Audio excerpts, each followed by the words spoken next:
Kenapa nggak lama? Setelah sebelumnya kita bicara tentang berapa lama, tentang hasil penelitian yang dilakukan oleh Universitas Queensland yang mengatakan bahwa rata-rata 5 menit 24 detik, maka muncul pertanyaan, kenapa ada orang yang bisa lama dan kenapa ada orang yang tidak bisa lama. Dan ini merupakan hasil penelitian yang disampaikan oleh Mayo, jadi salah satu lembaga kesehatan yang bonafit atau terkenal di dunia, namanya Mayo Clinic. Mengatakan bahwa untuk menjawab tentang pertanyaan dari Medical Daily, kenapa ada setiap orang yang berbeda-beda dan ternyata berhubungan dengan aliran darah, maka diperoleh jawaban bahwa itu ternyata berhubungan dengan penumpukan plak. Jadi ada suatu penumpukan di dalam aliran darah manusia, sehingga itu mengurangi aliran darah dan mengganggu dari fungsi, sehingga menyebabkan itu tidak bisa tahan lama. Sehingga gangguan ini selalu dimulai dari masalah jantung, kemudian akan mengganggu suplai darah yang ke jantung dan ke organ-organ tubuh lainnya. Dan nanti kita akan belajar hal-hal apa aja yang menyebabkan masalah jantung tersebut atau penumpukan plak.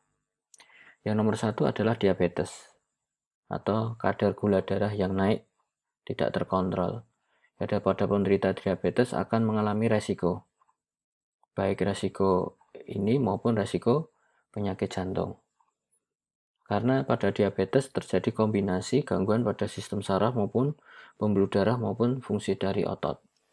Maka ini perlu diwaspadai. Silahkan simak tentang video yang berhubungan dengan diabetes pada channel ini. Yang kedua, tekanan darah tinggi atau yang disebut dengan hipertensi. Jadi tekanan darah tinggi dapat merusak lapisan arteri atau lapisan pembuluh darah. Dan ini prosesnya berlangsung lama, tidak instan tetapi berlangsung lama merusak lapisan pembuluh darah. Ataupun juga beberapa kadar obat juga bisa mengganggu. Dan ini kembali lagi bahwa hubungan tekanan darah tinggi ini berhubungan dengan penyumbatan pembuluh darah, sehingga akan mengganggu aliran darah di pembuluh darah kecil-kecil, sehingga menyebabkan aliran darah tidak optimal. Kemudian kolesterol tinggi, jadi kadar kolesterol lipoprotein LDL atau densitas rendah LDL yang tinggi menyebabkan penyumbatan pembuluh darah juga. Dan kolesterol ini menyebabkan tubuh sulit memproduksi zat-zat yang penting seperti nitric oxide yang mana mampu merangsang terjadinya fungsi yang bagus. Kemudian obesitas, jadi orang dengan obesitas kemungkinan besar mengalami gangguan karena akan ada suatu gangguan aliran darah. Jadi aliran darah yang harusnya lancar mengalami gangguan karena ada suatu timbunan lemak, sehingga aliran darah sulit lancar.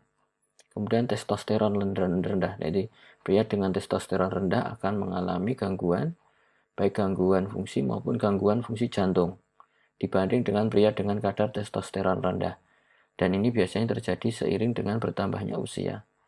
Maka nanti pada video setelah ini kita akan belajar tentang 6 testosteron alami.